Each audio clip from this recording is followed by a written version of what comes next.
Hai, selamat datang ke Buzz Pop hari ini di mana kita bakal membincangkan My Hero Academia Season 5 Episode 1. Jadi, para panelis kita hari ini terdiri daripada saya, Nick Nazrul Iskandar daripada Buzz Pop TV, daripada Screenbite, adminnya Nazir Han. Hey Nazir. Kita punya specialist ataupun kaki manga My Hero Academia iaitu Andri Alwi. Hey Andri. Dan Hello. juga kita punya kaki anime Shazli American. Hey guys. Hello. So My Hero Academia Season 5 Episode 1. I think sebelum kita mulakan lah, kita ada sesi memperkenalkan diri kita kepada each other dan juga kepada penonton di rumah di sana. Saya mulakan. Hai, saya Nick Nazrul Iskandar, admin Buzzpot TV. Saya seorang anime noob. Saya tak baca langsung manga My Hero Academia. Saya hanya sekadar menonton My Hero Academia di Netflix setahun sekali apabila dia orang dah kumpulkan and then they release it on Netflix. So saya tak follow weekly. I think this is the first time season 5 ni is the first time yang saya follow every week because Netflix sudah mula tunjuk setiap hari Isnin.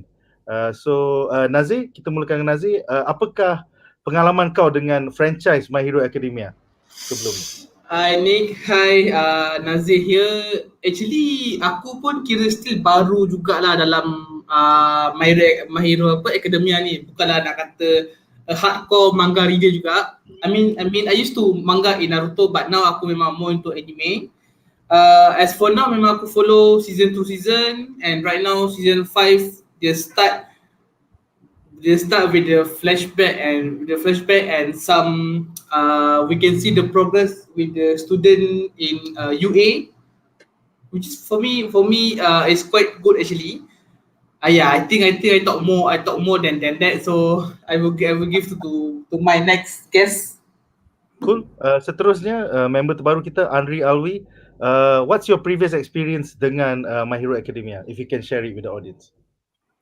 My Hero Academia, I think I've read it since it first came out. I think it came out in the manga from Viz. That's the first time I've read it. And but because of supply problems, I can only read it online right now. And to say I watched every chapter, read every chapter is a overstatement. I miss a few chapters, but they do tend to drag this story long, so I don't think I'm missing much. But basically, I covered most of the things that are important. And besides, right now, because of My Hero Academia has been licensed, it's pretty difficult to actually get a grab on the manga right now. The Scandinavian, shall we say? Yeah. So if you want to actually read it, through legal means, you have to go through Viz Media, if I'm not mistaken. Yes. If you want to read it freely, you know what to do. Yes. Sorry, Cara safe lock tu aku rasa orang akan tahulah. Nazir, aku nak tambah. Actually, for legal way for you to read actually, for Viz manga dia ada apps dia, certain title dia bagi for free tau. And dia punya subscription monthly tak ada. It's not that expensive actually. So for those who nak baca in English, I think you guys can start there actually. Even like popular manga like One Piece pun diorang update weekly sana. Adakah dia selaju Jepun? Contohnya kalau keluar kat Shonen, then dia terus keluar dekat Viz? Aku rasa basically it's a 12 hours punya time. It's the same day as the release ataupun one day later lah. Yang That's aku tahu. very cool. Yeah. Okay, kita punya panelis yang keempat, Shazli American, kaki anime My Hero Academia. Sila perkenalkan diri dan pengalaman anda dengan franchise ni sebelum ini. Hai, nama saya Shazli, so boleh panggil Shaz. Memang My Hero Academia ni saya dah watch daripada season pertama lah.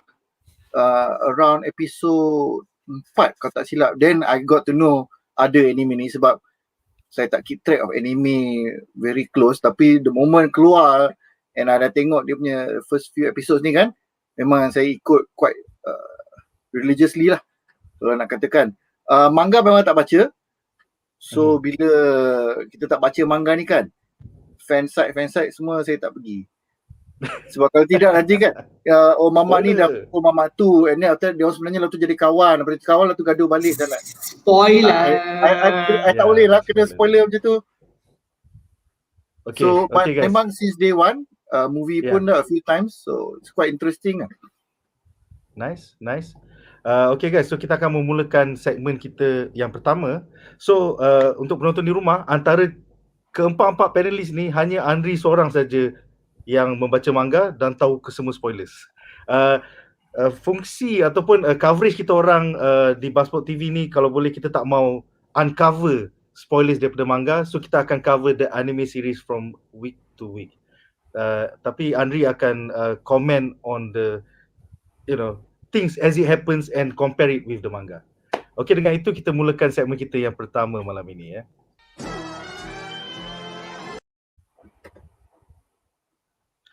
Okay, so segmen pertama kita malam ini adalah reaksi satu ayat kepada episod My Hero Academia minggu ini. Pada aku, reaksi satu ayat aku adalah recap. Silakan Nazir dengan reaksi satu ayat kau.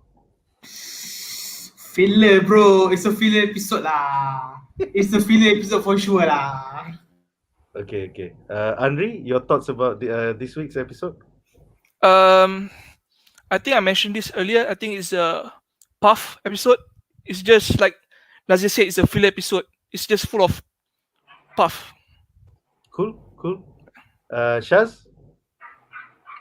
Kenapa dalam anime intro Hawk pandang satu arah and never pandang satu arah? That is the best moment. Seriously. Oh yeah. So seperti kebanyakan anime di luar sana, setiap season dia orang tukar theme song kan. So Shaz, you are referring to the theme song lah ni? Yes, the intro punya theme song lah. They normally dalam intro theme song anime they tend to put spoilers, maybe not the exact scene, but most likely dia akan ada foreshadowing and so on. So when I caught half a second punya portion tu, I kena rewatch a few times. Dia memang betul lah. They were looking at different direction and duduk muka macam how should we say, tak puas hati, serba salah.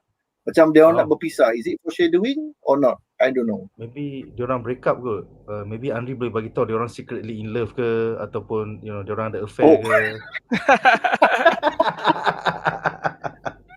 I mean, without being spoilery, will it be covered in season 5, you think?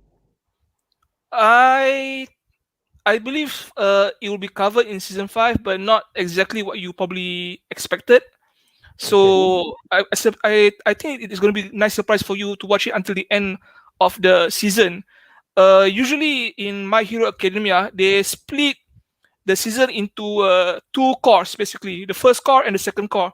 The first core that they showed in the first opening is basically the joint training arc, and the second core is probably something that's related to the whole Endeavor and Hawks thing. So basically the first core is the setup, the build up. Nice. Yeah. So it's kind of like season 4 juga, where you had half of the core being about going into the gangster's lair, and then the other half was like something totally different kan? Yes. It's not something that I expected it to cover, but they actually did it. So depending on the pacing, this is how I think it's gonna go about it. Okay, Nazir, apa pendapat kau tentang perubahan theme song season ni?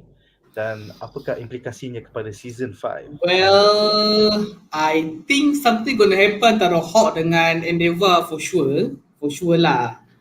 Sebab actually I think something dark or something betrayally will happen. Aku tak nak cerita lebih, but that one I think we're going to discuss on the upcoming point. But for now, I think something sinister will happen lah. Sebab from ni daripada previous episode, previous season 4 pun, macam mana Endeavor go all out untuk lawan Nomu. Hawk rasa macam dia macam tak berguna sangat tau. Bukan tak berguna, I mean macam dia punya work as a hero not as megah as hero number 1 actually. So Tapi Mamat from, ni hero number 2 sial. Macam mana dia hero Dia- number 2 pun aku tak tahu sial. that's the thing. Aku macam kenapa Hawk kau kuasa kau sayap je, kau apa je kau ada. Yeah, I mean basically kau punya kepak kau, pelepah kau tu limited kot. Kalau kau habis lah. So itu macam aku, bila aku tengok season 4 aku macam this guy number 2 but how for apa ni and then aku tahu sebab dia punya kuasa flame dia memang apa ni, overkill, memang go all out. Dia kalau boleh nak setaraf dengan All Might, tapi dia tak akan start off sebab All Might lagi atas lah kalau bagi aku, honestly speaking. Yeah. Although dia punya, you know, his fight versus Nomu showed that dia pun ada karisma, but in his own way lah. Tak macam Yeah. All Might. All Might I guess is like dia macam patriotic, betul dia buat kau macam proud, tapi macam apa yang aku nampak, macam kalau All Might dia always selamat korang dengan senyuman. Macam dia kata, don't worry, I'm here for you. That is dia punya slogan tau. Kalau macam apa ni, Endeavor tak ada. Endeavor macam jumpa musuh, pukul belah. Tu je kerja dia. Betul lah kan. Basically dia walaupun Endeavor nak jadi hero nombor 1, tapi bukan for the glory. Dia memang ada this kind of heroism yang dia nak tunjuk. Tapi bukan cara patriotism macam All Might, tak. Dia just aku nampak benda ni, aku bantai, aku settle, tu je. Yeah, I guess it's just two ways at, you know, at two different ways at looking at the question lah, ataupun at how to save the day lah, in a sense.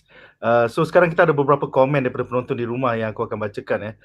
Komen pertama daripada YouTube, Mofa mengatakan, mantap, since aku fanboy MHA, banyaklah yang aku boleh join bincang sekali malam ini. A lot of teori Brazil for the next movie and so on.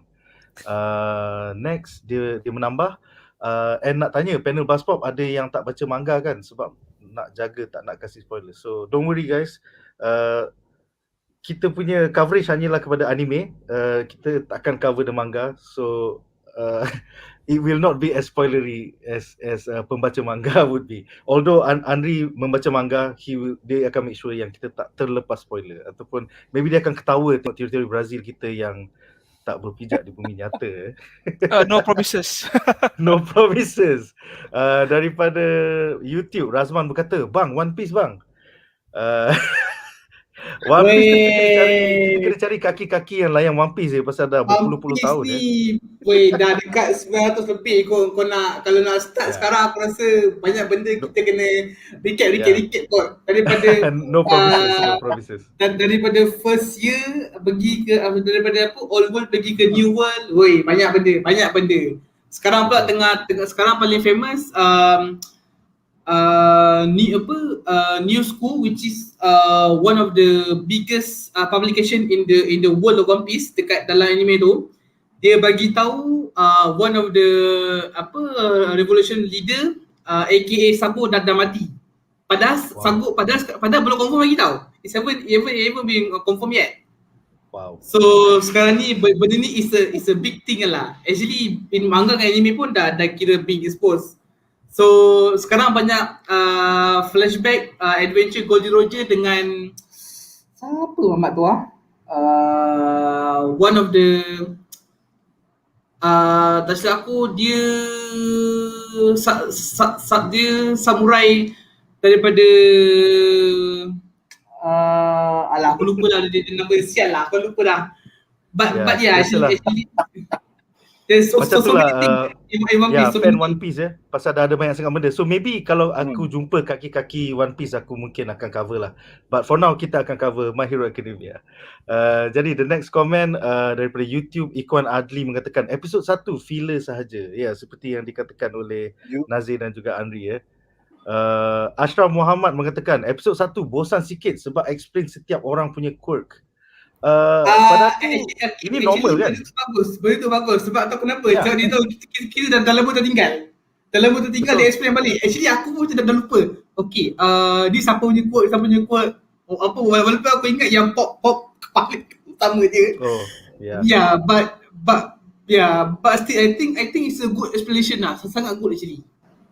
Agree. Andri, is it normal untuk setiap episod 1 of anime do a recap? It's very normal for My Hero Academia. I think every season, after season 2 or 3, they always do this. They have this recap from the previous season, and then they introduce everyone.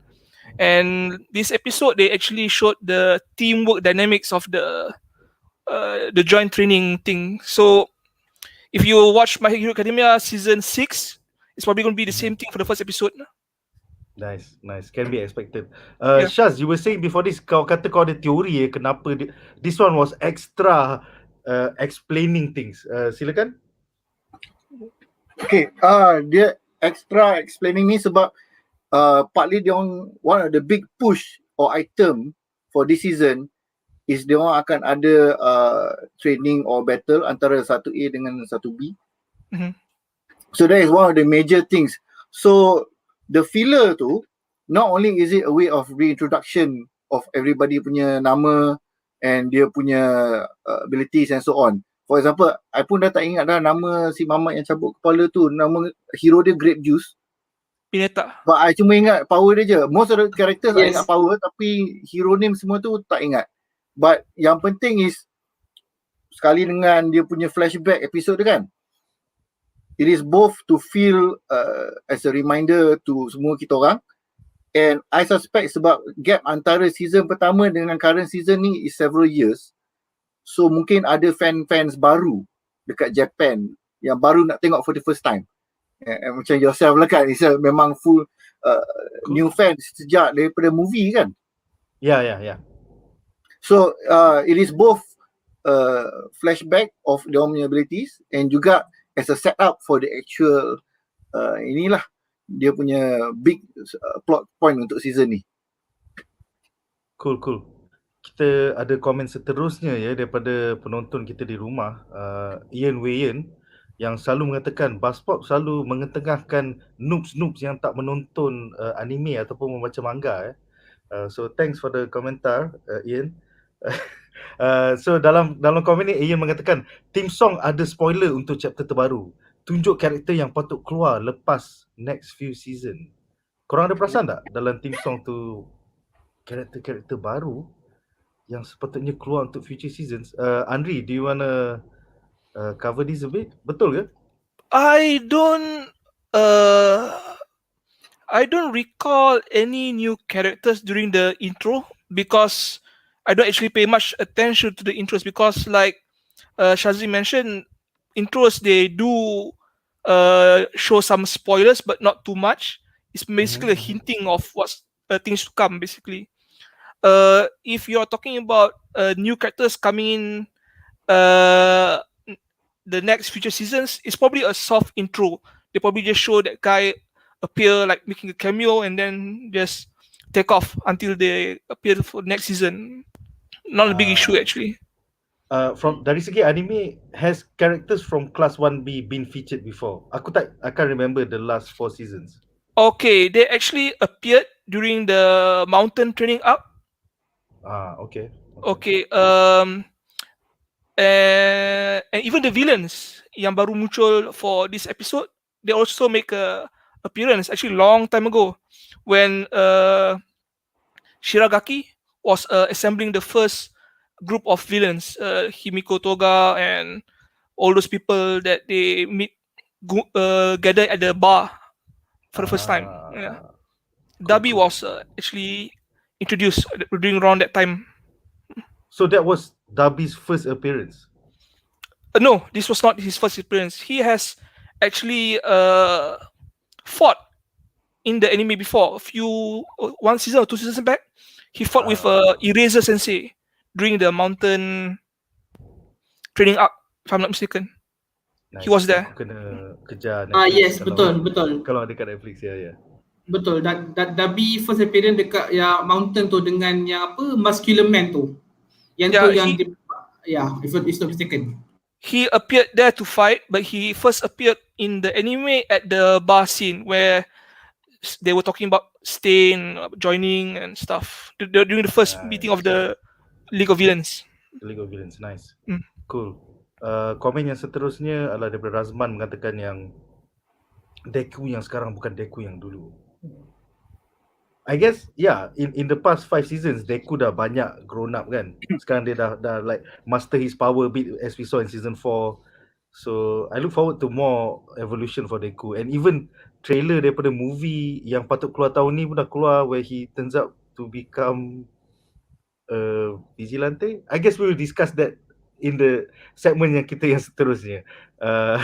Beberapa komen sebelum kita mengakhiri segmen ini. Demon Slayer movie dah tengok. Abang tak tengok lagi. Maybe bila season 2 akan keluar, abang akan tengok season 1 dan juga movie dia. Abang tak faham apa itu Mugen Train for now, but maybe abang akan regret tak kita tengok kat cinema lah. So, Oden bang, Oden. Okay, so siapa-siapa yang teori dia salah dalam season ni kena belanja Oden kat semua orang Okay, tak, actually Oden tu nama samurai dekat dalam One Piece tu, yang di mana okay, masa Golden Roger punya adventure nak tengah check One Piece, dia dah gather lagi nakama tau. So basically dia cakap, dia kata, Oden kau bagi aku setahun je, jom kita pergi cari. And Oden ikut dia. Nice. Ini apa yang aku tahulah dalam flashback. Anyway, Razman, thank you for ingatkan. Banyak sangat benda berlaku in One Piece sampai lupa. Itulah kan. So many. Thank you for the fact check, Razman. Komen terakhir untuk segmen ini adalah daripada Razman juga. Sebaiklah pasport layan anime. Yes, Pak Cik cuba sebaik mungkin. Okay, dengan itu berakhirlah segmen ini dan kita akan ke segmen kita yang seterusnya, di mana kita membincangkan 5 plot terbaik daripada episod minggu ini.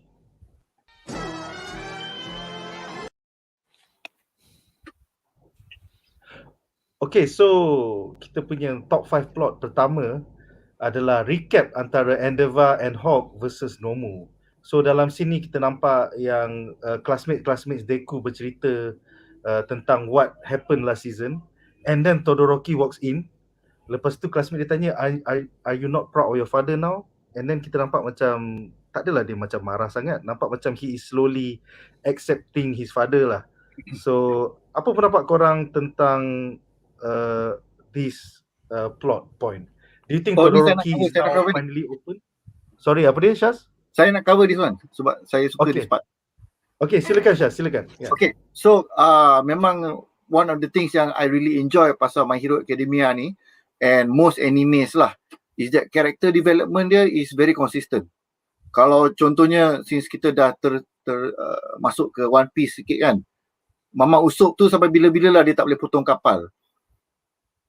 Contohnya lah. But bahagian sniper dia tu makin lama makin increase in power lah. Tapi kalau you suruh dia tolak apa-apa benda, memang tak boleh sebab dia physically tak kuat. So yes. Kan, yes. Anime is very consistent in that sense. So kalau kita tengok bila Todoroki ni, mungkin some people tak perasan dia punya simbologi, but when Todoroki menjawab soalan that he is now slightly more proud, dia tunjuk bahagian putih dia je tau. Dia only showed sebelah the snow, the ice punya portion, because is snow dengan fire kan, ice dengan fire, betul? So the ice punya side is the mom punya side, the part yang kita boleh kata symbolically dia tak suka, the father.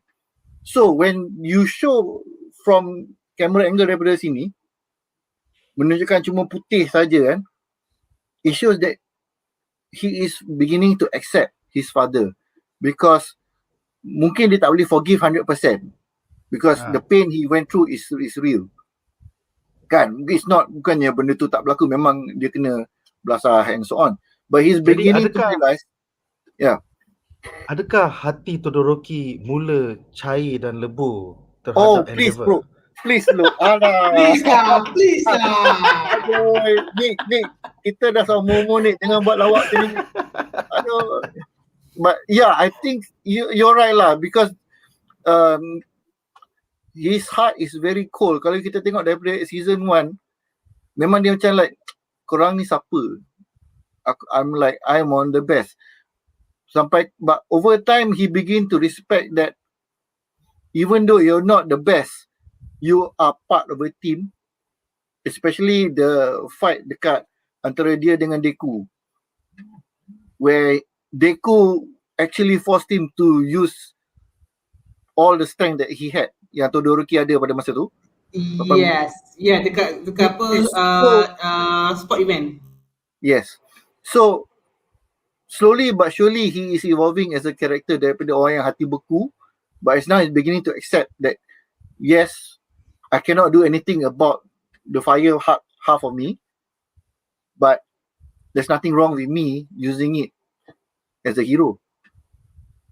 Saya tak ingat siapa yang mention that the fire is your father punya ability, but fire and ice is your ability. So why do you not use it? So that is when he begin to sedar lah and change. Nice observation. Andri, apa pendapat kau tentang evolution of Todoroki as a character throughout the season?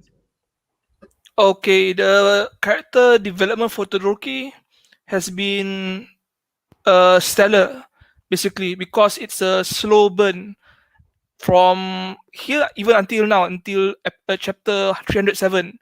His character has always been consistent with slow progress because, like Shazli mentioned, he cannot accept his father totally because of the past actions.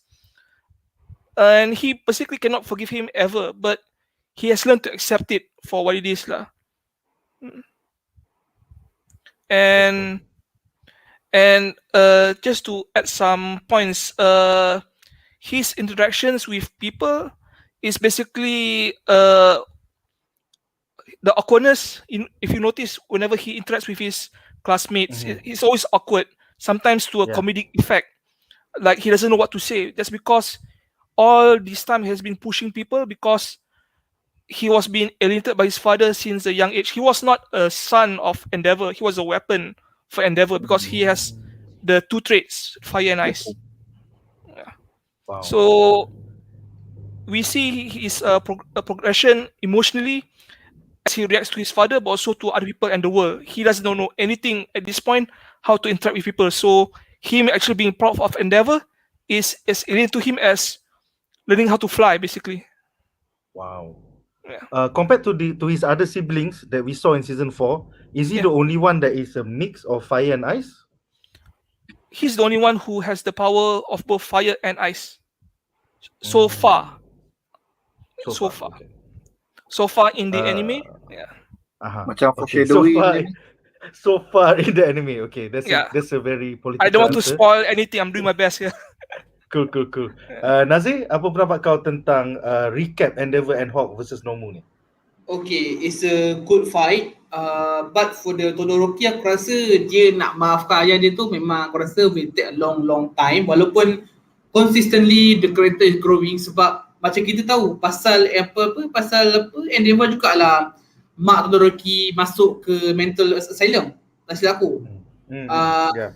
And because of that juga macam basically dalam season 3 dia explain some marriage between superhero not due to love sebab nak create an ultimate hero actually. So itu yang apa Endeavor nak sebenarnya. Dia nak create an ultimate. So bila Todoroki dah ada dua side, that's why kau tengok until now dia langsung takkan pakai api tu sebab dia benci ayah dia. Sebab ayah dia lah yang mak dia jadi gila, if I'm not mistaken. So that kind of trauma yang put him in his young, itu yang buat dia revolve around with the classmate. Tapi Deku sedahkan dia sikit-sikit actually kalau kau tengok by season 3 and season 4. Tapi macam kata Andre lah, dalam sport event tu Deku push dia sampai pakai api tu yang dia langsung tak nak pakai.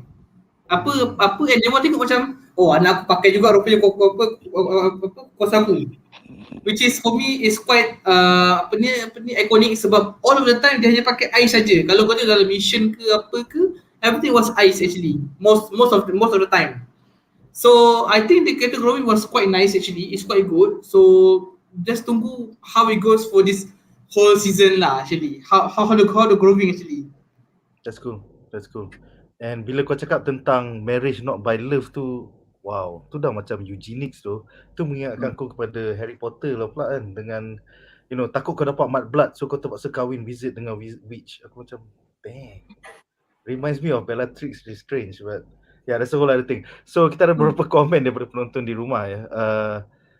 Mofa daripada YouTube mengatakan MHA memang character development dia terbaik. Diorang develop menuju jalan masing-masing. Diorang tak develop just to be side character for Deku.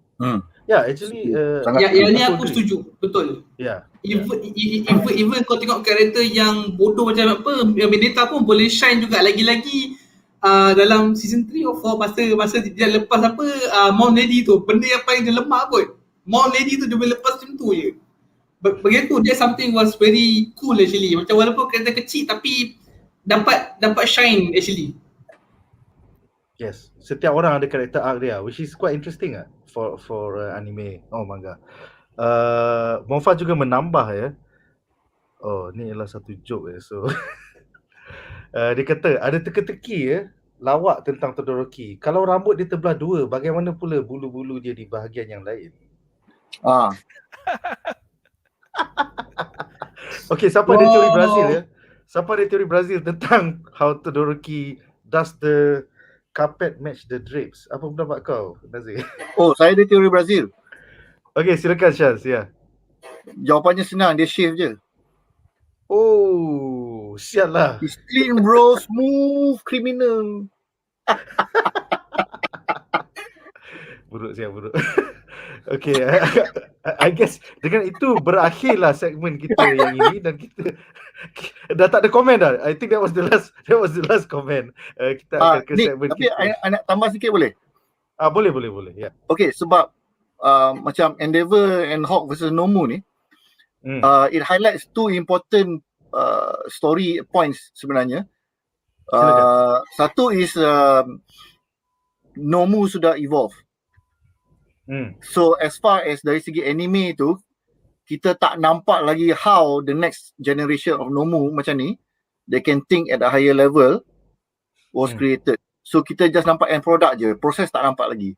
And kedua, we get to see Endeavour and Hawk punya personal motivations.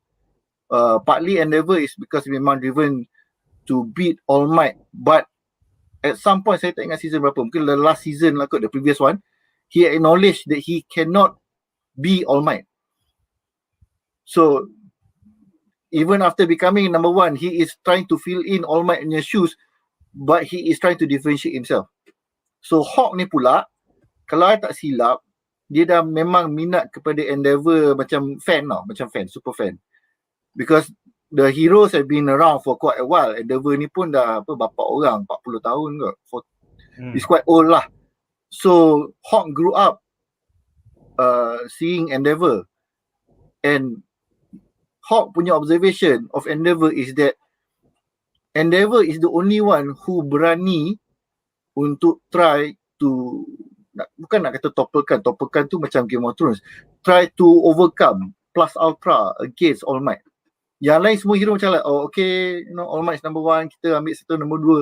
Endeavour is the only one yang berani to try to go higher, which is the plus ultra punya mindset lah.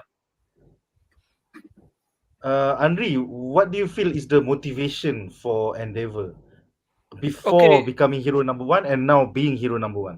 Silakan.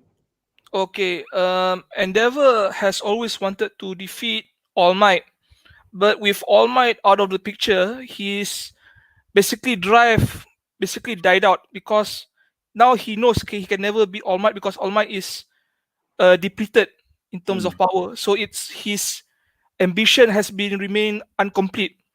So right now, like you mentioned, he tried to fill in All Might's shoes, but it's not actually working well because he can never actually beat All Might. Even when he beat the high end, which is the Super Nomu that he defeated with Hawks, he raised his I think right hand instead of left hand, which All Might usually do.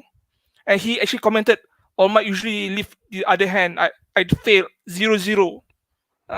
So basically he suffers from inferiority complex, which he will never recover because he can never actually defeat All Might now. Even if he beats All Might now in his weakened state, it proves nothing because he wanted to defeat All Might in his prime. In regards to Hawks, right? We will see Hawks' backstory in the future chapters or in the future season, but it is evident that Hawks admires both All Might and Endeavor. He's just admired a bit on Endeavor because he is reachable to Endeavor. You have to understand, All Might keeps a low profile on who he is actually. Whenever he is not All Might, he's that skinny guy who looks like he's suffering from 4 types of cancer or something like that. So Macam orang nak mati. yeah, he looks like that. Yeah. Even before he lost his internal organs during that fight with One for All, he looks pretty weak, and that's his reasons. So he's just closer to Endeavor because Endeavor is still Endeavor, 24 hours a day. Yeah. So he admires Endeavor for what he does, and if you read in the future stories, it will explain why he actually close to Endeavor, because Endeavor actually did something that affected him personally. Oh, that'll be interesting. That'll be interesting. It's highly interesting. If you read the My Hero Academia in the manga, it drags out after some time. I feel like I lose interest, but this current arc and the few past few scenes has been able to revive my interest. So yeah, so a bit of a foreshadowing and warning lah for my side. Okay. But don't you feel that the fight in season 4, the one where we saw Endeavor try his best, that was kind of like his way of reclaiming his inferiority complex and trying to do shit his own way? Walaupun yelah dia guna tangan kanan instead of tangan kiri, but isn't that like him trying to gain agency and slowly become his own hero number 1? Okay, you have to remember that this was his first televised match on TV, fighting as the number 1 hero in the superhero society. So he has to make an impression. But but he struggled. He basically almost lost half his face when fighting high end. When All Might first fought the Nomu, the first Nomu that we saw during season 1 at the end there, that was basically a shell of a Nomu. He doesn't have a high intelligence like the one that Endeavor fought. And All Might defeated him almost soundly, but he was in depleted state. He can only be All Might for 5 minutes. It's like something like Ultraman punya show. Endeavor actually doesn't have that problem. He has 100% power, and he had trouble defeating him high end at this stage. And it's all on TV. So it adds more to pressure, it adds more to his inferiority complex. So moving forward, he would probably try to move on. But this thing, even though it was a big success for everyone, he still doesn't consider this a total victory or total success for him. Like he said, he just give him 0 points for himself. Wow. He's his own hardest critic, his own hardest enemy. Wow. Yeah. Damn. I look forward to seeing more of Endeavor's development throughout season 5. Ujian Endeavor berat tu ujian dia. Ujian apa Endeavor berat gila sebab basically after All Might bagi a portion of the power to Deku, dia dah lost 40%, and makin lama makin the fire makin lesser until dia tak boleh bertukar lagi dah. I mean last dia tukar pun 4-3 minit macam apa yang dia cakap. So maknanya the feeling of emptiness, the feeling of incomplete will haunt Endeavor forever lah. Itu macam kesian kot. So it become number 1, tapi it's meaningless number 1 for him actually. That something was wow. He didn't earn it lah, in a sense kan. Yeah. Basically macam dia tak earn it dengan cara yang fair and square tau. Dia macam cara senang. So dia tak ada cara senang. Dia nak cara yang kalau boleh dia nak dia All Might one to one with Prime State versus Prime State baru boleh tahu. Tapi sekarang macam alah actually aku dapat macam dia rasa tak parti tau. So that kind of dia nak, tapi itulah macam damn sedih. Aku rasa a bit sad jugalah. Walaupun aku tak berapa suka sangat Endeavor, tapi aku sedih dengan dia punya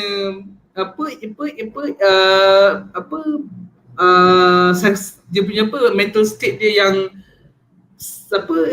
the complex yang dia kena actually, which is very sad actually.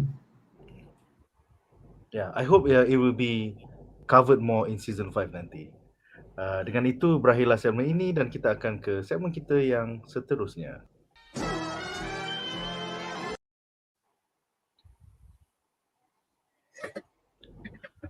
Okey, jadi segmen kita yang seterusnya adalah babak antara kelas 1A versus the big 3. So kita nampak yang dalam episod pertama ni, kelas 1A gets a new level of hero training drill now that they have provisional hero licenses. Training mereka adalah versus UA's big 3 iaitu Mirio Togata, Lemillion, Tamaki Amajiki, Sun Eater dan juga Nejire-chan. Pada aku, this is a nice recap of everybody's powers. Pasal aku pun dah lama tak tengok season 4. So it was nice to like nampak semua orang punya nama, you know, dan juga dia punya kuasa. And I see that they are slowly but surely more cohesive in forming recon team, rescue team, support team dan juga assault team during this training. So soalan aku kepada korang, how will class 1A fare in the joint training arc against class 1B? Apakah teori Brazil anda? Kita mulakan dengan Syaz dulu. Andri will be last pasal dia dah baca manga. Syaz, silakan.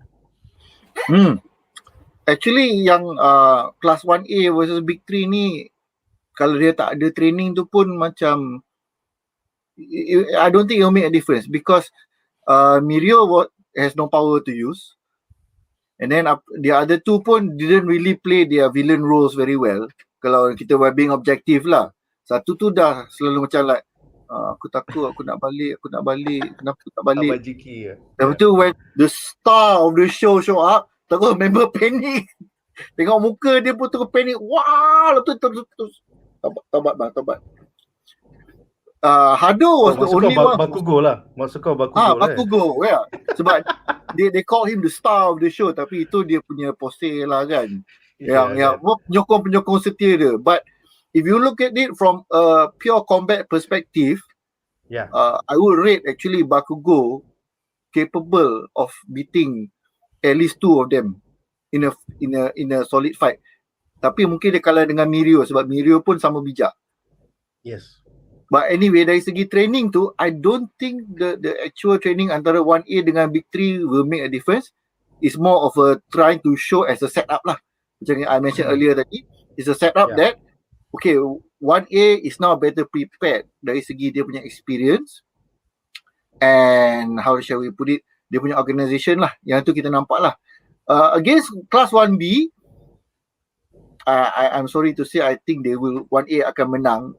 Cuma kita akan nampak certain taktik-taktik jahat lah. Apa yang akan jadi tu I tak sure. Most likely Andri kalau berminat mungkin boleh comment further lah. But kalau nak segi coordination, we should be able to see the same thing from class 1B. Because class 1B ni as the second class, you know, will always have this approach that they want to topple 1A. Selalunya kelas kedua dalam sekolah ni akan macam terasa sikit kan, macam mana kita masuk kelas kedua kan. Masa kita form 4 dulu pecah sains 4A, 4B, budak-budak 4B semua tak puas hati kan.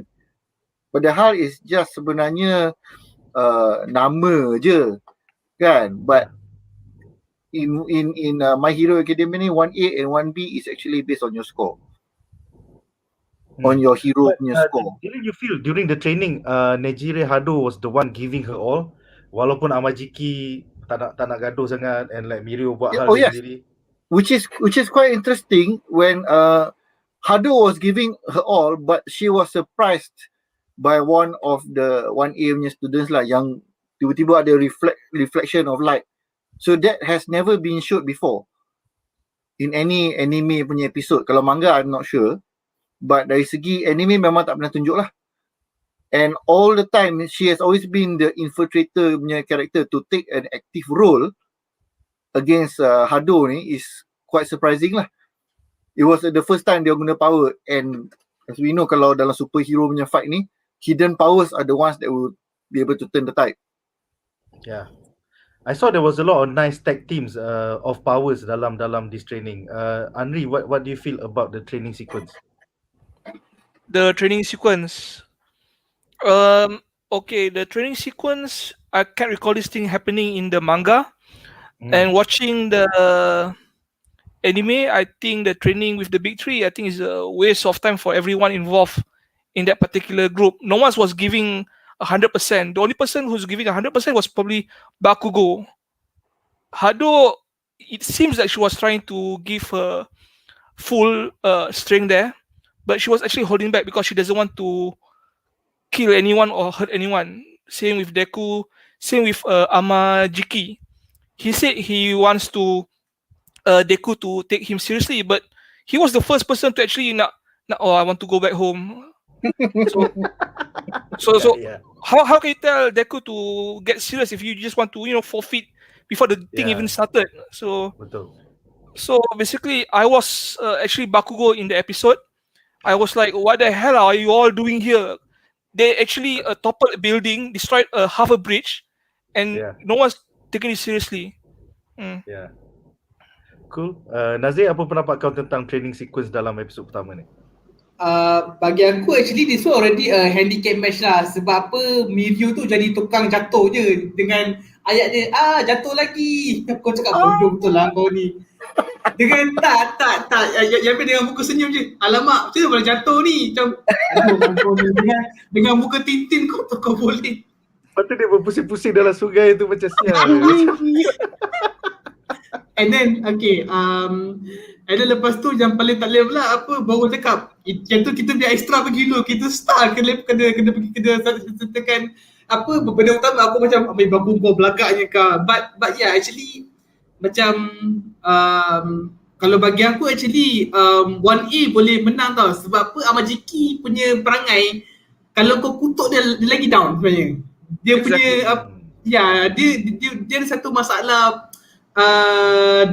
not to say depression, tapi dia punya kira diri dia sangat rendah tau. So kalau kau cakap macam kita kalau macam hero lain cakap, kita akan lagi tambah marah, lagi tambah nak tunjuk kuasa kita. Kalau dia aku loser, aku tak boleh buat, aku dah akan balik rumah tau.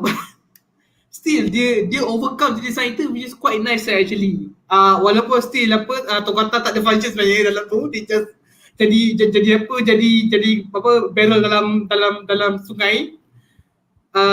Actually aku tengok yang paling macam Andrew lah, Bokugo yang paling bagi 100% lah among all. Even Deku nak buat pun macam kau nak balik seriously. Macam dia pun hesitate nak pukul Amajiki.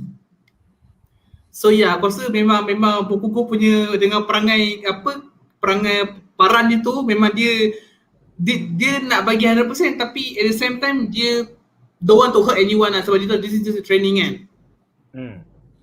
And then kita nampak at the end tu Bakugo let off an explosion sampai keluar skull punya asap tu, and Eraserhead macam marah dengan dia, panggil dia to be reprimanded. Do you think Bakugo akan dimarah for going all out? Apa pendapat korang? Shaz, Andri ataupun Nazir, siapa nak? Marah tu will be off screen je. It was just a episode finale yang just nak buat komedi, that's it, nothing else. Aku rasa benda tu takkan reference dah lepas ni. Okay. Cool. Kita ada beberapa komen daripada penonton di rumah. Sebelum tu untuk mereka yang tidak arif, sebenarnya aku dengan Shazli dulu form 1 sama-sama ya, and kita was dalam kelas 1B. So aku faham bila 1B tu orang macam look down. Sentiasa marah. Tak, yang seronok tu lepas tu aku naik kelas 2A, 3A, lepas tu tak pandang ni dah. Aku sentiasa B tu. Aku sentiasa B. Damn you Shazli, damn you. Tapi masuk form 4 you went up to 4A. Oh yeah. Betul. You dengan Mio masuk 4A, I was 4B. Itu yang hangin tu, macam mana aku budak 4B. Itulah kan.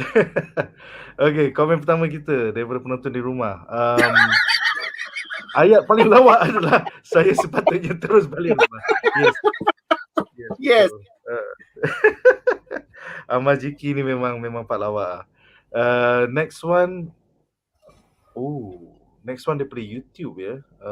Muhammad Aman Shah berkata, Mineta watak paling dibenci dalam My Hero Academia. Mineta ni yang mana satu Yang Paling top kecil. juice tu, yang kecil-kecil Oh. Hmm. Hentai. Come on, man. Hentai. Hentai takkan aku benci dia. Aku suka dia tu. Ya, actually Mineta ni macam aku tak tahu betul ke tak lah. But I think mangaka saja letak watak Mineta ni as a joke untuk kaki hentai yang sana sebab come on, dalam Boku no Hero kau tengok apa yang Ruzu punya pakaian apa semua. So of course obviously the hentai funny part is always going to be there lah. But aku rasa Mineta taklah kita benci sangat sebab dia cakap part yang dia shine juga. Lagi-lagi bila dia tengah nervous ke apa, tu bagi aku is quite nice and aku rasa power dia boleh go beyond that. I'm not sure lah. Andre, adakah okay aku tak nak cakap lebih-lebih spoiler. I think kita tanya Andri kalau boleh hint sikit, does Mineta have a redeeming arc ataupun will he get more powerful sometime in the future? If he does, I didn't notice lah. Wow. Good to know that he is setia. But you have to understand that his power is actually, a lot of people underestimate his powers. If you notice that his power is basically he picks out a ball from his head, throws it and it sticks, right? Do you remember the scene in the Incredibles movie where they actually take down Mirage punya when Mr. Incredible goes into computer room and then the alarm. Yeah. If he could do something like that, he probably can take down anyone. Betul, but right now he basically has his other head thinking, so he cannot actually realize his full potential. So it's a tragic for him lah, even though he's a perverted character. Yeah, basically kalau dalam Incredible, the ball become more heavier to immobilize the movement. So aku rasa kalau his power growing to that, I think they're gonna be cool way. Yeah, you have to understand his power is basically the ball sticks to one person's body and it cannot be taken off. So if he just like throws like 1,000 and this guy got caught and he has to actually be stuck to like a debris or a piece of the wall, he cannot move. So there's a lot of potential there, but he's just there for comic relief and of course use his powers to watch Momo change or see a panty shot or something from his teachers. Wasted potential. Sebab kalau you nak tengok, if you want to analyse his power on a serious punya basis, he can easily make macam ropes. He can make an entire gigantic blob that can stop mungkin even the training robots masa entrance exam dulu. Exactly. So you imagine kalau dia ada unbreakable punya rope, you pass it to a super strong character type, mungkin dia boleh tarik bangunan turun. We do not know. Sebab it has never been explored. Sebab benda tu tak boleh nak tercabut tau. It has never been tested to the point. Unless he wills it to tercabut. So how strong is dia punya kuasa melekat tu? So if kalau katakan is super strong, selagi Mineta tak will benda tu untuk cabut, it can be used as a rope, it can be used to stop most likely dalam disaster recovery lah. Combat situation not so much lah. It's more probably it's the support punya type punya character. Yeah, that's cool. And I hope it gets explored one of these days if he stops being kepala kotor lah. You know? Doubtful. Yeah. Next comment daripada YouTube, Razman mengatakan, why Bakugo always angry? I feel that is one of his core characteristics kan. Apa pendapat korang? Will he ever overcome his angriness? Actually, apa yang aku perasan, yang ni dalam chapter season 3 ke season 4 yang ada satu arc tu, All Might pergi rumah ke rumah student 1A. And kau boleh nampak perangai Bakugo tu datang dari mak dia tau. Sebab mak dia pun kaki marah juga actually. So which is the barang tu dekat rumah tu memang always ada. Yang aku tahu bapak dia yang cool sebenarnya, tapi mak berkuku memang sama ke apa, kaki marah juga. So I think that's come from there lah. And berkuku ni walaupun kau tengok dia punya sengih dia tu macam nak bunuh, tapi dia tak sampai tahap nak membunuh lah. Tak silap aku dalam one of the episode macam dia cakap dengan Deku, aku just nak kalahkan kau je. Dia just nak kalahkan Deku. Dia bukannya nak bunuh, macam it's a rivalry macam Naruto dengan Sasuke lah, pasal cerita. Basically instead Naruto Sasuke, like Sasuke want to beat Naruto and vice versa, like that. So effectively it's not hate lah, but it's just competitiveness lah, kan? Yeah, competitive. Cool. Next comment kita daripada YouTube juga, Mofah mengatakan, just want to say it will be an epic fight for 1A versus 1B. Quote 1B tak boleh dipandang rendah, agak power dan unik. Wow. Yes, actually dalam sport event pun kau nampak banyak jugalah student punya quote 1B yang paling power. Dan aku ada seorang tu yang rambut dia purple, aku tak ingat apa nama dia, yang quote dia, bila kau jawab soalan dia, engkau tak boleh bergerak dan dia akan kawal kau pakai percakapan. Tak, itu bukan 1C ke? Mamat 1C kelas account. He was not accepted into the 1A, 1B hero because his power was not given to be heroic enough. Oh. Well, muka pun macam villain, macam aku potential villain for sure lah. Tapi kan, since you brought it up, it's a very interesting point sebab dalam the anime punya intro tu, they actually show him in a fight against... Yang mana? Rambut purple ni? Yang rambut purple? Yes. The mamat yang mind control dia, let's say kalau katakan aku tanya kau tu, Nick kau vape ke Nick? Lepas tu kau jawab yes kan? Lepas tu kau akan macam Wow. You will be under my control. Tapi I tak tahu detail sangat. Is it an always on punya power ataupun it's going to be something that he needs to be like, I want to control you now, baru he activates. So yang tu kita tak tahu sangat. But yang menarik tu dia ada macam pakai something around his shoulders and neck. Sorry, and it's being used as dia punya combat punya ni tau, weapon. That guy name is Shinzo. Yeah. Yeah, Andre, if you can tell us a bit about Shinzo without being spoilery. Shinzo is basically like Bakugo and Midoriya wanted to be a hero since he was young, but because of his powers and experience when growing up, he has some sort of problem using the powers towards that purpose. That's why he's in general studies course instead of hero course. Yes. Okay. So is he part of 1B or he's not in 1B at all? He's not 1B at all. He was 1C. He was something else. There are a lot of classes inside UA. Ada yang engineering. That's one is from Mei Hatsune punya class. Shinzo is from general studies. I don't know what it covers, but I think it's a bad choice from UA punya leadership lah, because dia punya power like Shazme cakap tadi, he can control people through speech and thought. Power dia brainwashing actually. Brainwashing. Okay. Brainwashing. That's if this is in the Marvel universe, that power is like almost Omega level mutant, like Professor X. He can actually affect people just by talking to them, and they would just surrender or fight for him. That's very terrifying. And they put him in general studies for what? Sales and marketing. I don't know. Ooh. So why did that happen? Or is that going to be covered in season 5, you think?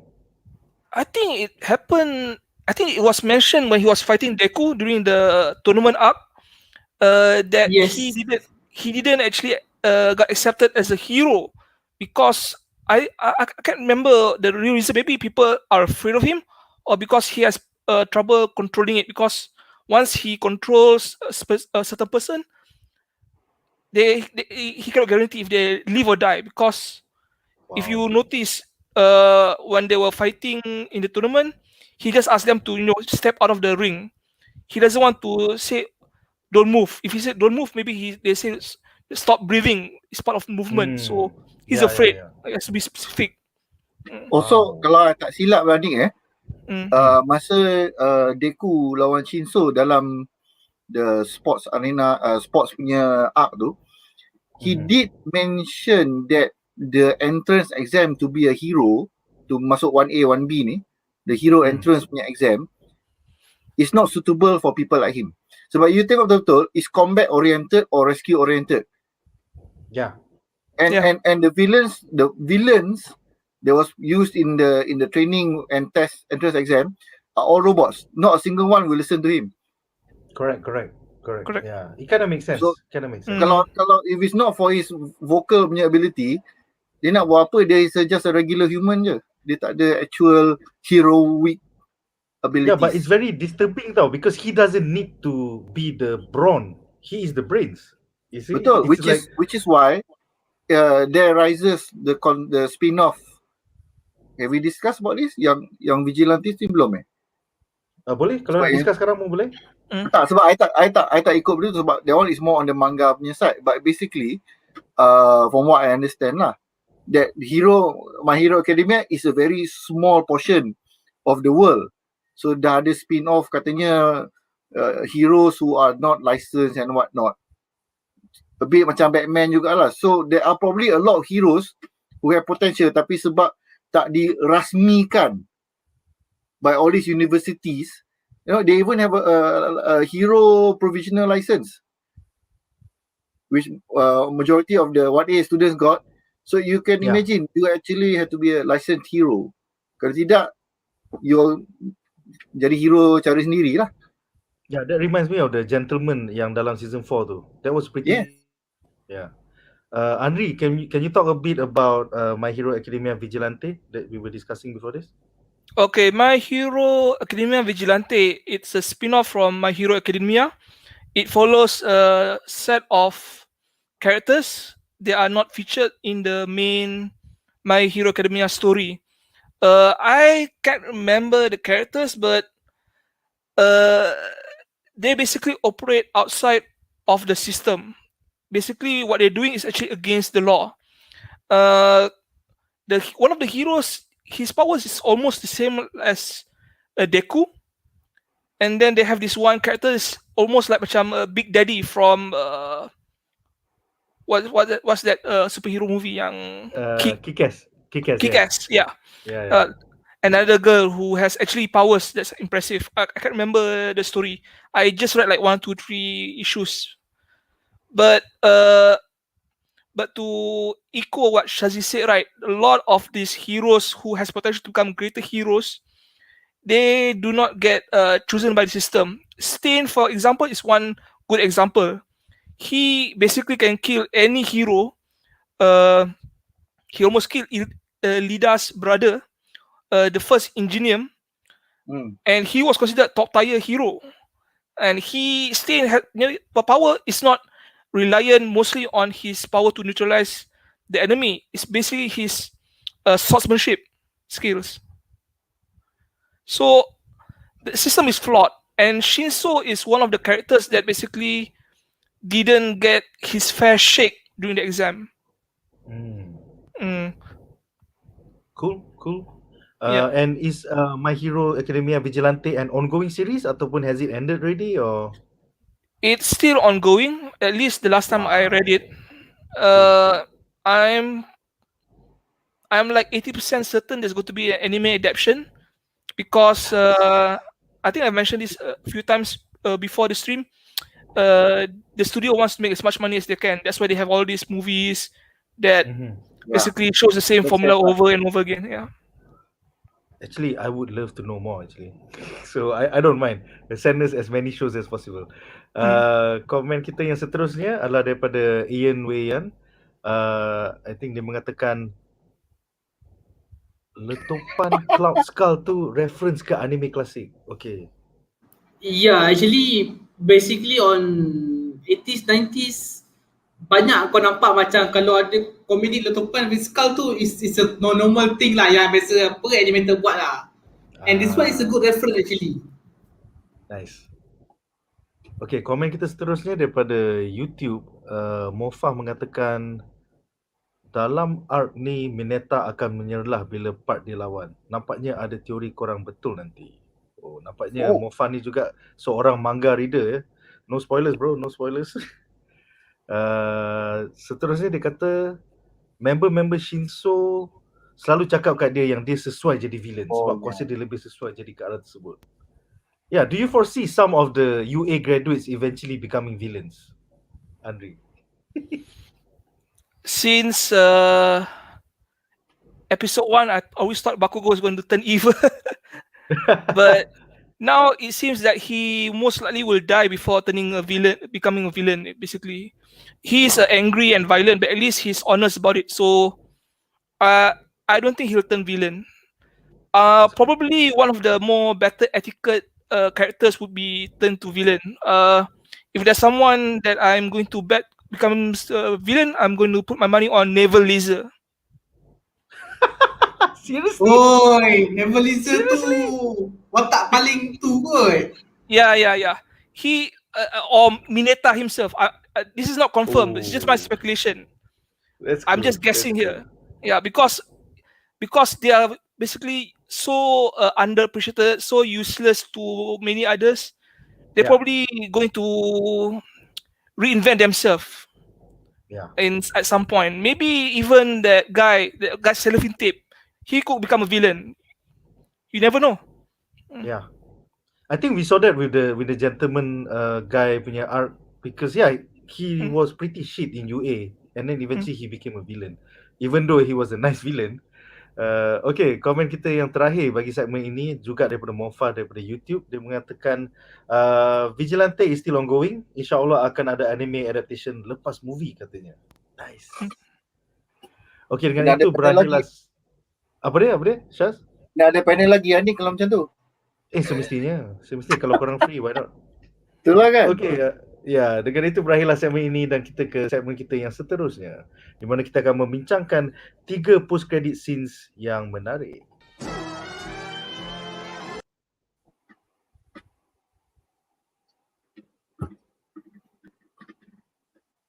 Okay, post credit scene pertama yang kita bakal bincangkan adalah Hawks and Dabi team up.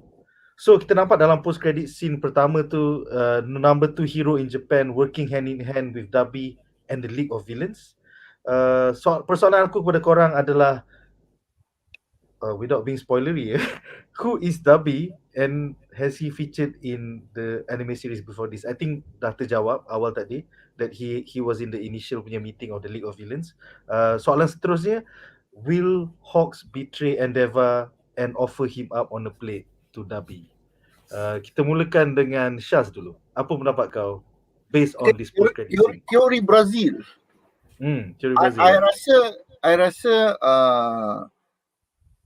Dabi ni has always been somebody who is looking out for himself. He's not into the League of Villains for League of Villains per se, but it's always about saya dulu. Because of that, he has how do we say, dia ada interaction outside of the league.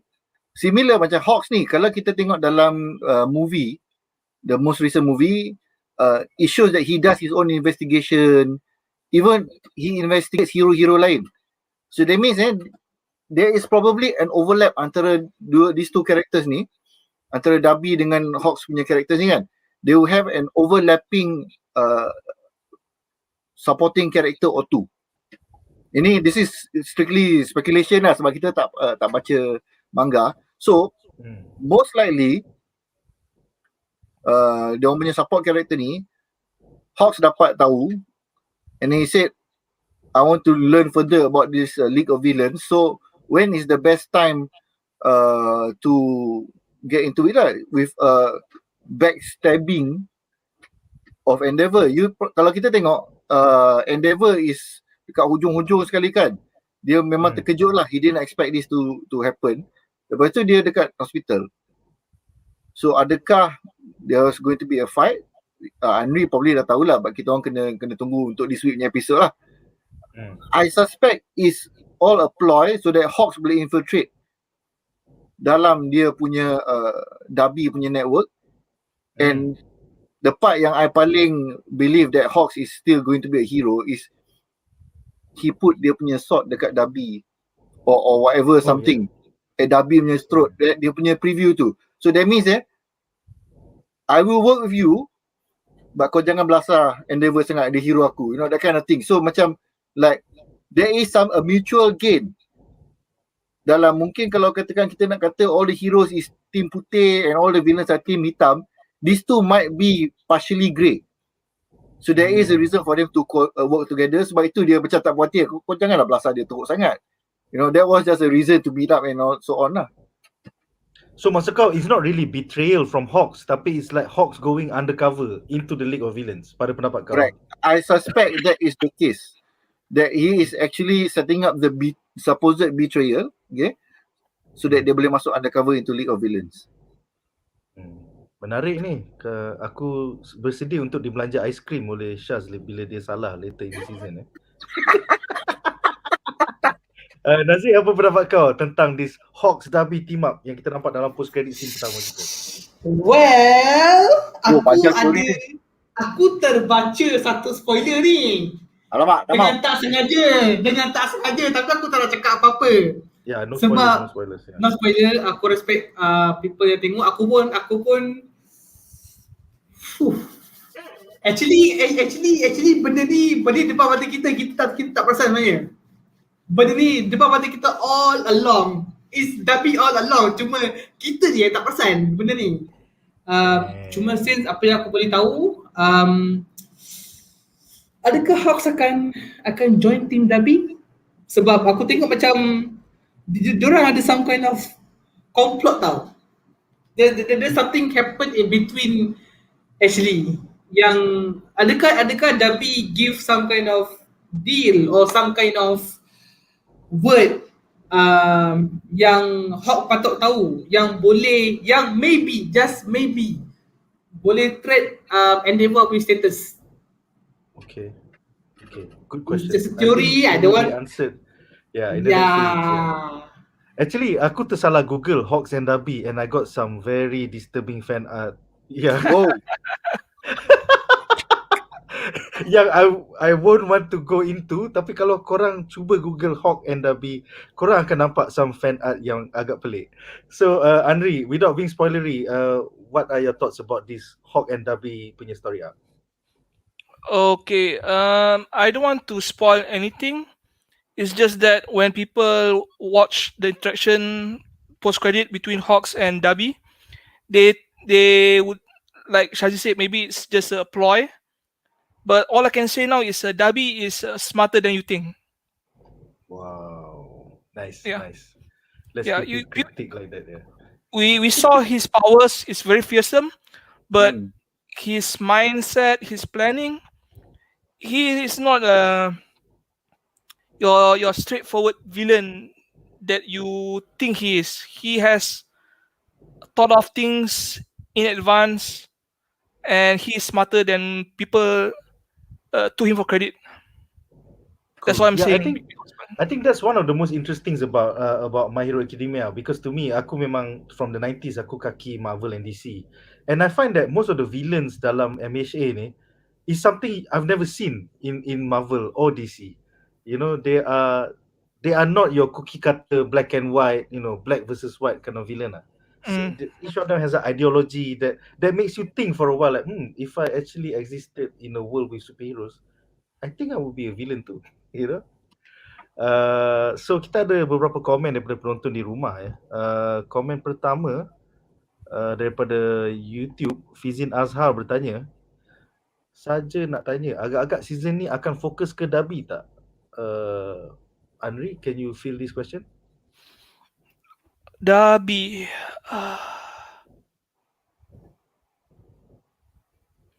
I believe, I think Dabi will have more focus than Shigaraki in this season. That's my opinion. Nice. Yeah. Cool. Because in season 4, the bad guys, League of Villains, they suffered a defeat when the crackdown happened to them. So as far as Shigaraki is concerned, he's trying to rebuild his power base. Maybe we'll see him there. But we'll also see Dabi, and probably there'll be more focus on Dabi, or maybe a more expanded role for Dabi in this season. At least that's what we get from the opening video. Yes, from the opening sequence ya. Yeah. Nazri macam ada something nak bagi tahu tapi tak boleh bagi tahu. Oh, Tak apa, minggu-minggu depan aku kita boleh discuss. rasa up till now kita tak tahu lagi kan nama sebenar Hawk siapa kan? Okay. Dia Tak, dah aku tahu cakap apa.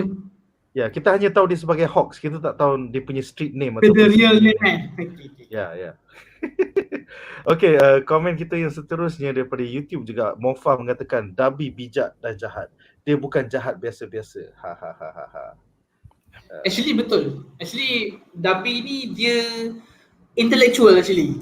Dia bukan sekadar cakap apa? Bukan sekadar jahat yang bodoh-bodoh lah. Dia memang ada dia punya ambition sendiri. And aku terang cakap lebih-lebih, sekarang we lead to spoiler sebab aku dah tahu some portion about Dabi punya origin, but of course I don't want to say much. Yeah. Better keep quiet lah. Aku rasa Andre pun tahu Dabi punya origin macam mana. I guess we will Kalau be kita tengok kalau kita tengok strictly from anime punya portion, Dabi was the only one kalau tak silap that question Shigaraki in the infamous League of Villains punya starting point. Yes. Dia yang tanya why should I join you? What's in it for me? Itu dia cakap, kalau setakat nak macam gelak-gelak beramai-ramai member-member macam ni, I don't need you all. So dia belah. He almost left tapi I tak ingat siapa stop him. And then he said, okay, I'll give it a try. He is an individual first. League of Villains tu kebetulan, I don't see anything wrong with ganging up with you for a while, but he will always be dia dululah. Dia tak akan macam like jadi pengikut. He is a leader by himself and he is with Shigaraki by choice, not by terpaksa or anything. Nice. By the way, apakah power suit Dabi? Aku dah lupa. It's been too long. What is his actual powers? Cremation. Api Blue kan? flame. Api biru. Oh, api. Macam kenal je orang yang ada api. Banyak orang api ni. Kau jangan teori Brazil sangat. Human torch ada, betul. So komen kita terakhir untuk segmen ini adalah daripada Ian Wayan yang mengatakan don't worry Nick, later season akan sentuh politik pula. Alamak. Akan ada Trump ke? Looking forward to it already. Okay, dengan itu berakhirlah segmen ini dan kita akan ke segmen kita yang seterusnya, post credit scene kedua.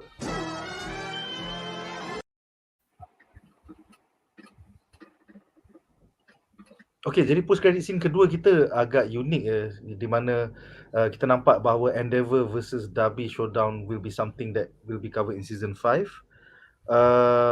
Persoalan aku adalah, does his eventual showdown have ties to Dabi's actual identity?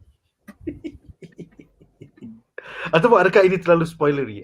Okay lah, question macam ni lah. What do you look forward to dalam showdown antara Endeavour versus Dabi? Because Dabi cakap this will be the first time. I think there's a line there, he said this will be the first time we met. Henry, do you want to talk about it? Ataupun Shazli? I'm afraid to talk about it because if I say anything, it could be spoiler. Bagi Noob jawab. Okay, silakan. Anime watcher saja. Silakan. Okay, so kalau if we go strictly daripada what we saw dekat anime, memang that is dia orang punya first meet up. Memang I fikir balik to all the dari segi movie, dari segi all the episodes, dia orang tak pernah berjumpa. So most likely what is going to happen is, actually kita pun dah nampak dia punya result jugalah, Endeavour dekat hospital.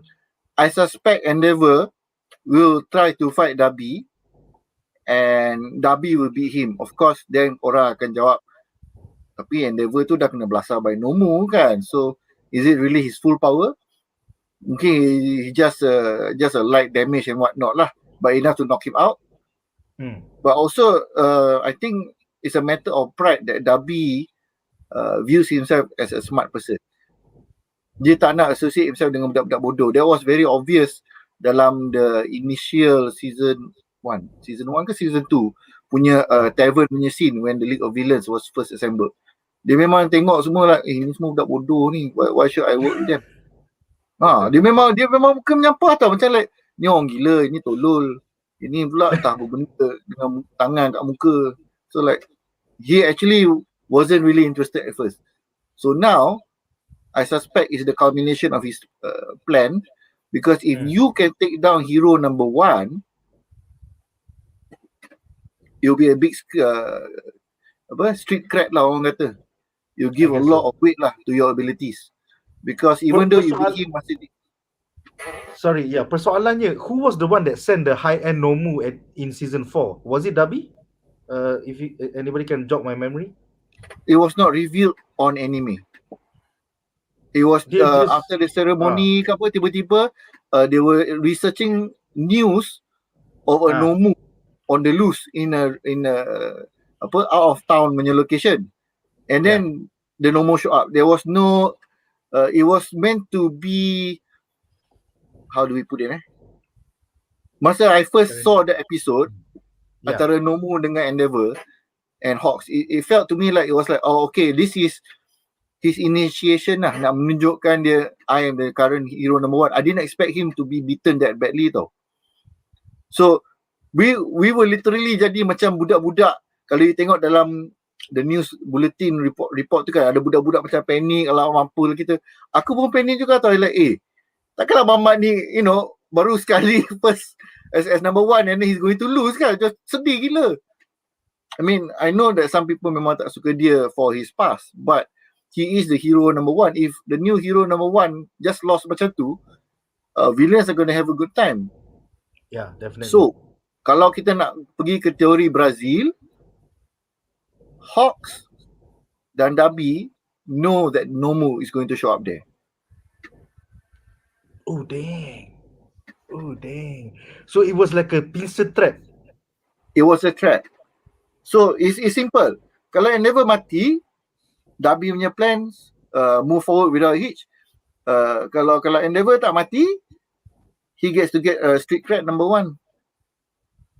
Yeah. So you know, he managed to outwit and beat number 1. So it's a win-win for him. That's cool, man. Itu yang tiba-tiba dia shot, apa khabar, first time kita jumpa.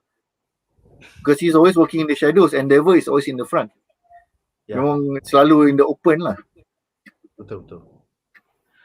Okay, komen terakhir kita untuk segmen ini adalah daripada Mofah di YouTube. Dia mengatakan ni soalan spoiler sangat tu. Okay.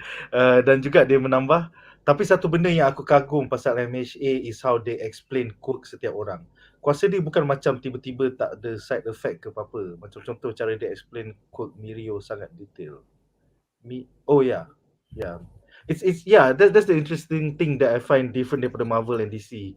Because Marvel and DC is too cookie cutter. This one is, walaupun kau ada kuasa sampah macam tape keluar daripada tangan, ataupun kau boleh tukar baju kau jadi matter transmission, you know, transmute into something else, they find exciting ways to make the power matter. So that's what keeps me coming back week in, week out.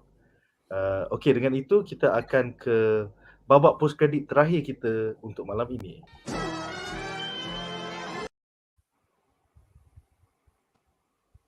Okay, babak post kredit terakhir kita untuk malam ini adalah scene di mana kita dijanjikan bahawa the link between One for All and All for One akan didedahkan. So kalau kita ingat dalam season 4, Midoriya mempunyai mimpi basah ya, di mana dream sequence ya, di mana Papi. di mana dia agak sikit di mana dia berjumpa dengan the previous One for All heroes. So persoalan aku kepada korang is, will we finally learn the link between One for All and All for One this season? Apa pendapat korang? Kita mulakan dengan Nazir. Silakan. I'm sorry, bukan All for One and One for All ni diorang dah explain ke dalam past season, tak silap aku, yang the All for One, I mean the One for All power come from All for One actually. Basically sebab all for one is meant to be an evil power, but one for all meant for the good side actually.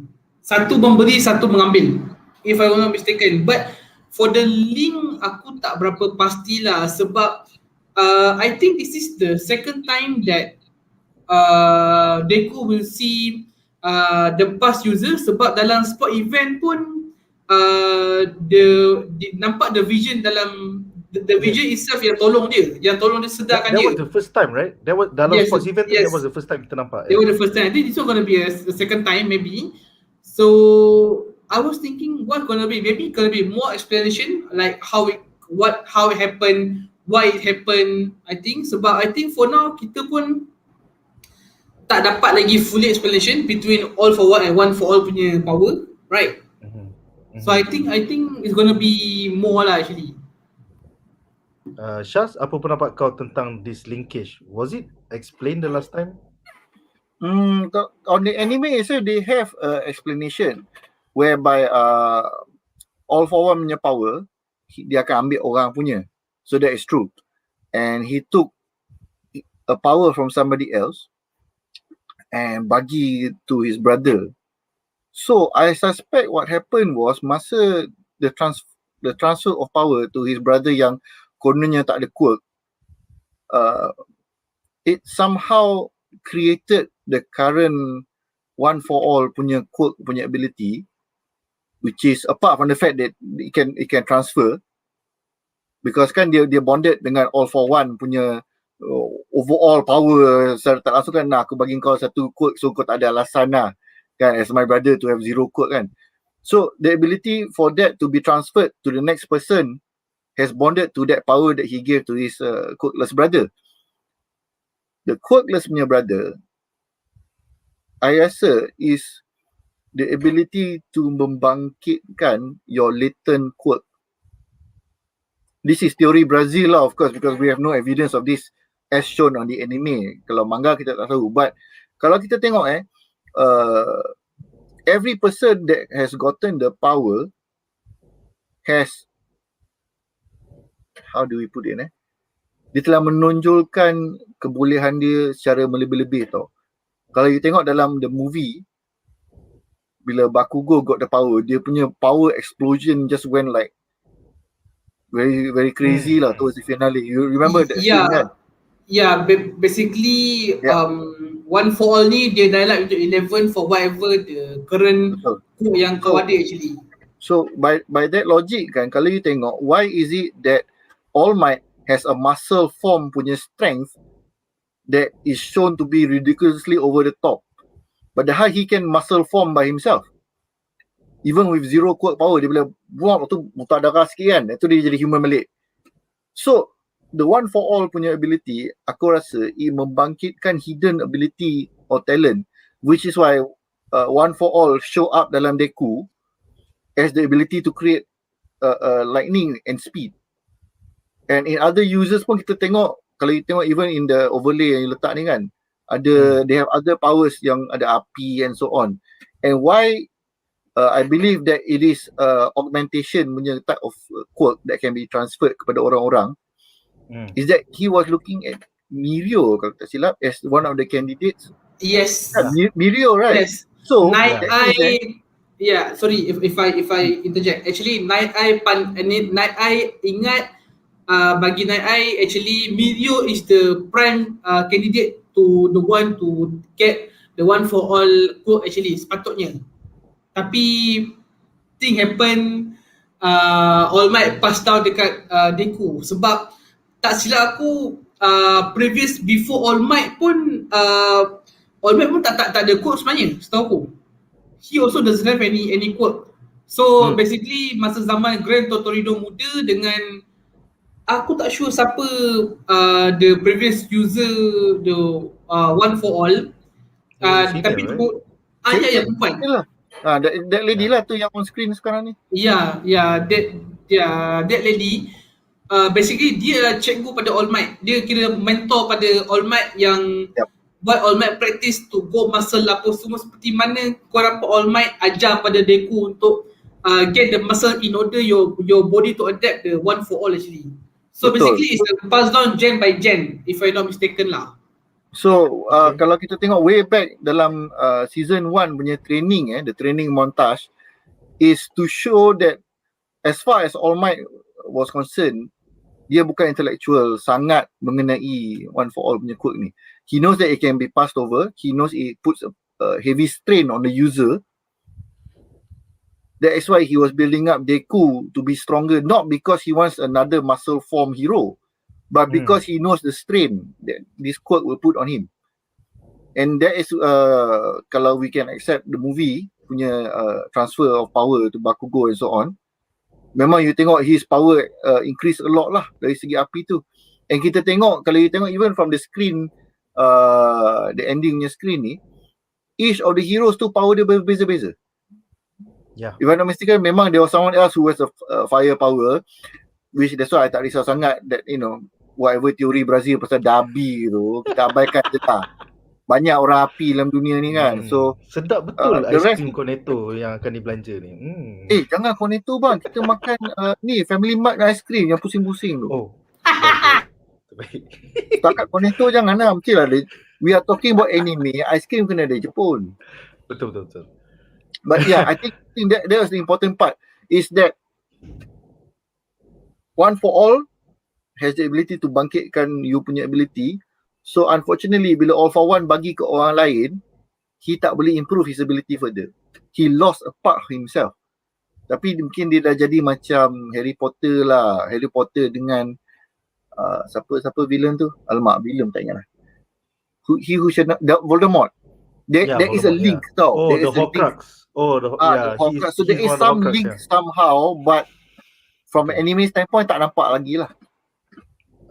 Andri, do you agree dengan teori Brazil bahawa one for all might be an augmentation power instead of a power passed down through generations? That means it augments whatever is within. I don't want to spoil anything because it has been explained, the power of one for all. Actually, it hasn't been fully explained. It has been expanded past few chapters. All I can say is in this season, they're going to tell you a bit more about the power. And I can say that obviously there is a link between those two powers because of the brothers yang Shazzy mentioned earlier. So you're telling me even though this is only episode ataupun chapter 100 something, 200 chapters later they were okay, it was explained to Deku, but Deku hasn't actually explained it to others yet. Oh, okay. Okay, he knows. He okay, by chapter 307 he has already talked to all these 8 previous users. Okay, so he knows sorry, was it spoiled somewhere in this post-credit scene that he is the last user, or was that last season, or he only says that he was the 9th user. He's the current one. He was the 9th user, and there's 7 people there because All Might is still alive. So when he dies, he'll probably join the role lah. Wow. So Midoriya can see him anytime he wants lah. Kira macam use the force, Luke, use the force. Itu macam Harry Potter juga tu. Star Wars. Dia dah mati, dia masuk ke Yeah, Lily and James Potter, Yeah. By the way, Nazif kau nak cakap apa tadi? So currently right now we can see the link, right? If when you mentioned the first time that he discussed with all these previous users, it was the battle between Shinso when he got his mind set by Shinso, and they actually talked to him, right? If you notice in the past episode, with this much people involved in Deku's mind, it is obvious trait that this is a hereditary power. Because if there's no link or hereditary punya trait, only one would appear and would explain. But since they have like 7 people in a row, that means they all link together. Nice. It's like what's that show? Avatar, the last Airbender, when Aang went to that temple tower for the Fire Nation. He saw all the previous incarnations, something like that lah. That's cool. Sorry Nick, actually the girl actually is Nana Shimura, nenek pada Shigaraki Totomura, Shigaraki Shimura. Basically dia lah, Villain ni. yeah, Wow. that's the fucking twisted lah actually. All for One revealed this during their final fight dengan All Might. Yeah. It's like to put you into despair kan. The League of Villain punya ni is cucu of your cikgu. So he almost gave up. I think that's when Gran Torino show up. Kalau tidak memang lama dah kalah. He almost crack lah mentally. Yeah man, that's a mindfuck man. Yeah, one thing people actually do not mention this much is how intelligent the villains in this series is now. They they even if they are overpowered against the heroes, they would take every advantage to make their victory as 100% as possible. And I appreciate the creators making the villains like that, because in every story, the greater the hero is actually related to how great the villain is, because there's no point having a weak villain. There's no point having a hero in that case. Just leave it to police or something like that. Yeah, definitely. I think that's one of the things I appreciate in My Hero Academia as well. Dan komen terakhir kita untuk segmen ini daripada Mofah di YouTube. Dia mengatakan kadang-kadang Syaz punya teori ni buat aku rasa yang dia ni sebenarnya baca manga. Okay, aku boleh bagi jawapan. Silakan Syaz. Teori Brazil yang paling power ialah sebenarnya saya ni orang Brazil, bukan orang Malaysia. So sebab itu teori tu main keluar, dia main rembat, dia keluar tau. Tak tahu dia kadang-kadang dia macam ini ya pun tidak, tak pun tidak. Itulah, I mean, kalau nak dari segi speculation and imagination, memang imagination saya ni memang tinggi. Zaman sejak daripada dulu lagi masa buat exam form 5 semua kan, it's always karangan cerita. So memang tak pernah baca the manga, sebab partly because by the time anime tu dah keluar, I suspect benda tu dah lama kan, so nak start balik daripada one tu macam dah malas. And bila I tengok the animation quality, well, if there's so much good effects and so on kan, when you baca balik manga tu rasa macam like alamak, it's not going to be as fun anymore. Another example, contohnya is Kuroko no Basket, yang basketball punya teamnya tu. So with all the flashy effects and everything, so kalau you go back to the manga, dengan lagu tak ada, dengan dia punya colours tak ada, yes, you get to see the story deeper, but for me, what I saw on anime dah cukup lah. It was good enough because the experience is sufficient. Sama lah macam Gundam and so on. Kadang-kadang certain things you want to read the manga. I do admit, setengah animator memang after watch the anime, I baca the manga, then watch anime again and so on. But sometimes kalau action based ni, bila dah tengok anime tu kan, cukup lah. It's good enough. It's fine as I'm concerned. Nice. Okay, dengan itu berakhirlah segmen kita dan kita ke segmen terakhir kita untuk malam ini.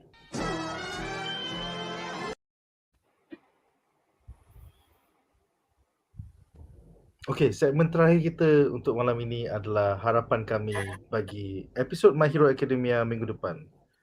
Personally, I cannot wait to find out more about the link between One for All and All for One, ataupun more revelations from that final post-credit scene. Apakah harapan korang untuk episod minggu depan? Kita mulakan dengan Nazir. Well, aku nak tengok maybe fight antara Dabi dengan Endeavor. Maybe Dabi akan leave some hint or drop some knowledge pada Endeavor. Itu yang aku berharap sebenarnya. And aku nak tahu apa mutual interest yang ada antara Hawk dengan Dabi sebenarnya. Itu yang aku tunggu. And Andril, I know this is a spoiler this question. Aku nak tahu, adakah Shigaraki punya villainess akan being redeemed in the manga? Adakah dia akan jadi someone yang kita baru akan pandang tinggi. Sebab sekarang ni kalau kau tengok dia pun macam not so much for the villain. Walaupun aku respect dalam season 4 dia pakai Kai untuk settlekan kerja-kerja susah, but in the end dia bunuh Kai, tak silap aku. Dalam in the end of season 4, half season 4 tak silap aku, before filler punya part. So I just want to ask your opinion, adakah Shigaraki akan ada redemption in the manga ataupun for the upcoming episode maybe further in the future? Redemption as a character or redemption as a villain or redemption as a possible as a villain lah, as a villain. Sebab aku minat dengan dia sebenarnya. Walaupun aku tahu dia macam budak-budak, dia macam budak manja sebenarnya, and all for one yang macam galakkan dia, tak apa, kau gagal, cuba lagi. Okay. That is the part yang aku nak tahu actually, if you can be helping the brother out. Okay. Okay, I think it's no secret that Shigaraki is made to be the main villain against Deku throughout this whole entire title. So whether it's season 1 to season maybe 12 or whatever in the future, he's going to be facing with Deku in the end. So I'm pretty sure that he would redeem himself as a villain, as a character, as everything, because there's no use introducing him that early and build him up this character and then make him into a loser in the end. I don't see it happening. But I can tell you that without spoiling much, Shigaraki has suffered a lot of defeats during the whole course of this anime. But you have to understand one thing: having someone who knows how to win and knowing someone knows how to lose, I rather pick the latter. Someone knows how to lose, because everyone knows how to win. So with Shigaraki losing this much, he learns that much. I think even One For All told him that with your defeat, you'll become stronger, better. Use that hate, whatever, dark side theory, and then go stronger. And it's very clear that he was being stronger and stronger. The fact that he killed Kai, and before that he killed so many people so easily, right, means that he's becoming more and more dangerous. So his cup is actually filling up faster than what people expected. Even Deku, having win all this time, right, he was still not confident if he goes up to Shigaraki. Actually, even All For One pun,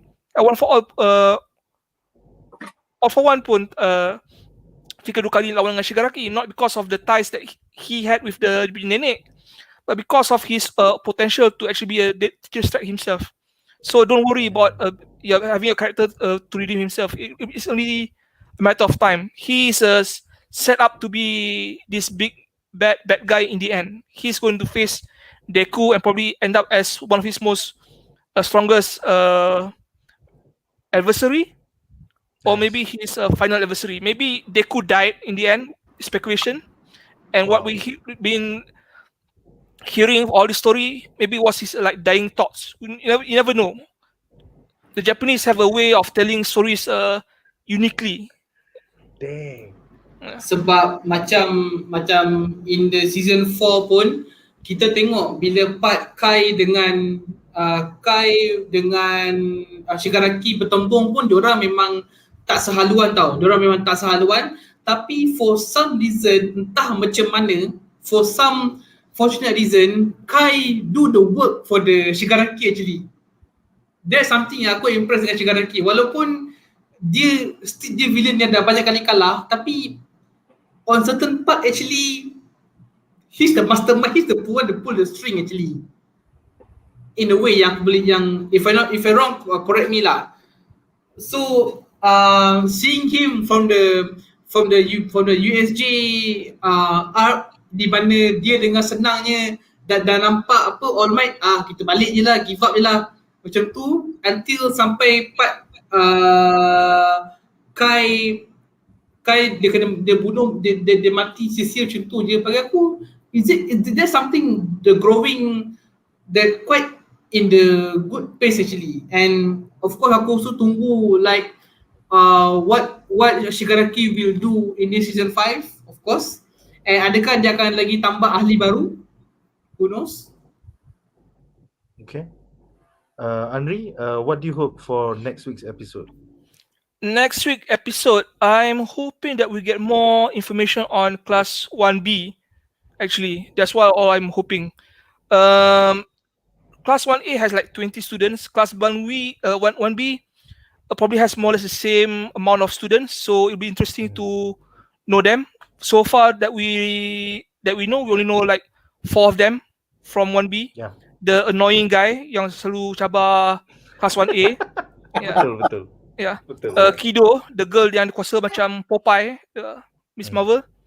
The Vine girl and Tetsu. Yang Red Riot punya counter character. Yang tu masa sport tu betul-betul apa manly punya competition lah. Manly competition, yeah. So class 1B have hero candidates that are actually on par with 1A. It's just that by stroke of luck they just get relegated to 1B.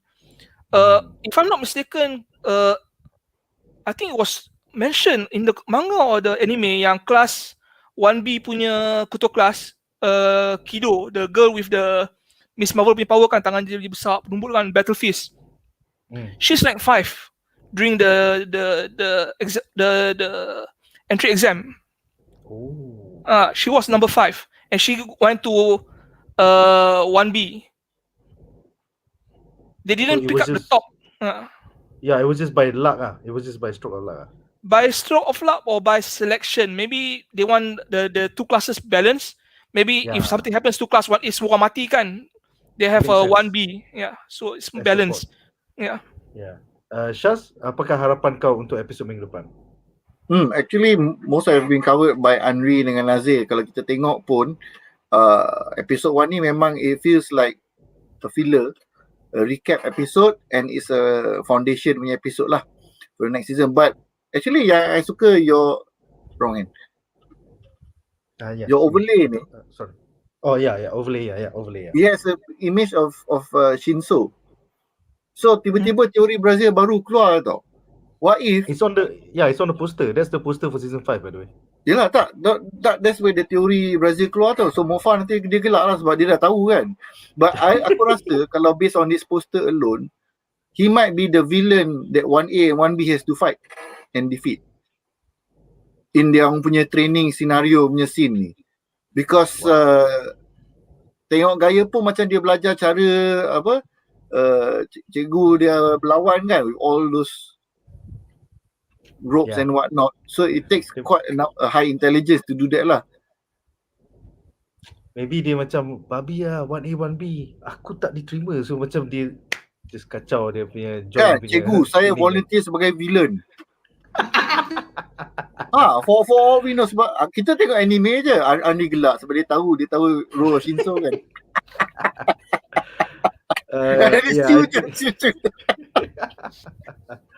I think dengan itu berakhirlah episod kita untuk minggu ini. Terima kasih kepada semua kerana menonton. Thank you also kepada para panelis kita, Andri Alwi, kita punya kaki manga, kaki anime kita Syaz, dan juga admin Screenback kita Nasir. So apakah pendapat korang tentang episod My Hero Academia minggu ini, dan apakah harapan korang untuk episod minggu depan? Tell us in the comment section below. Dengan itu, majulah fandom untuk negara. Okay, thank you guys. Ending broadcast in 3